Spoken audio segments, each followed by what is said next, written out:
কেমন আছো বন্ধুরা? ছোটদের পুরাণ কথা চ্যানেলে সকলকে স্বাগত।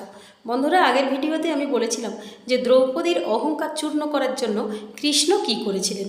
কৃষ্ণ বলেছিলেন যে ওই আমটিকে যদি আবার পুনরায় গাছে প্রতিস্থাপন করতে হয়, তাহলে তাদের এই মুহূর্তে মনের মধ্যে কি হচ্ছে সেই কথাগুলো সবার সামনে বলে দিতে হবে।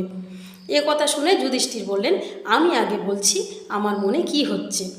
যুধিষ্ঠির বললেন যে আমার মনে হচ্ছে যদি আমি আমার রাজ্য ফিরে পাই, আমার সম্পদ ফিরে পাই, তাহলে আমি অনেক ব্রাহ্মণ ভোজন করাবো, প্রচুর দান ধ্যান করব। যুধিষ্ঠির এই কথা বলার সঙ্গে সঙ্গে আমটি কিছু দূর উঠে স্থির হলো। কৃষ্ণ বললেন, ভীম, এবার তোমার পালা, তুমি বলো তোমার মনে এখন কি হচ্ছে। ভীম বললেন, আমার মনে হচ্ছে এই মুহূর্তে আমি দুর্যোধনের শত ভাইকে গদাঘাতে শেষ করে ফেলি এবং দুঃশাসনের বুক চিরে তার রক্ত পান করি। দুর্যোধন দ্রৌপদীকে তার উরু দেখিয়েছিল, আমার ইচ্ছে হচ্ছে এই মুহূর্তে দুর্যোধনের উরু ভঙ্গ করে দিই। ভীমের এই কথা বলার সঙ্গে সঙ্গে আমটি আরও কিছু দূর উঠে স্থির হয়ে গেল। এবার অর্জুনের পালা। অর্জুন বললেন, এই মুহূর্তে আমার মনে হচ্ছে আমি কর্ণকে যদি সামনে পেতাম, আমি কর্ণকে বধ করতাম।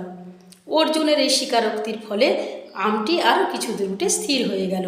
নকুল বললেন যে আমার মনে হচ্ছে যে আমার দাদা যুধিষ্ঠির যদি রাজা হয়, তাহলে আমি হব যুবরাজ এবং রাজার আদেশ অনুযায়ী আমি কাজ করব। নকুলের এই কথা বলার সঙ্গে সঙ্গে আমটি আরও কিছু দূর উঠে গিয়ে স্থির হয়ে গেল। সহদেব বললেন, আমার অগ্রজ যুধিষ্ঠির যদি রাজা হন, তাহলে আমি তার মাথায় বেজন বোলাবো, আমি তার আজ্ঞাবাহক হয়ে থাকব।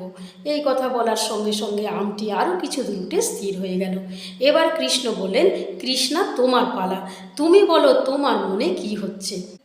তখন দ্রৌপদী বললেন যে আমার মনে হচ্ছে আমাকে যে ব্যক্তিরা লাঞ্ছনা করেছে তাদের যুদ্ধক্ষেত্রে যেন মৃত্যু হয়, আর তাদের স্ত্রীরা যখন কাঁদবে তখন আমি আনন্দ করব, আমি মহাযজ্ঞ করব।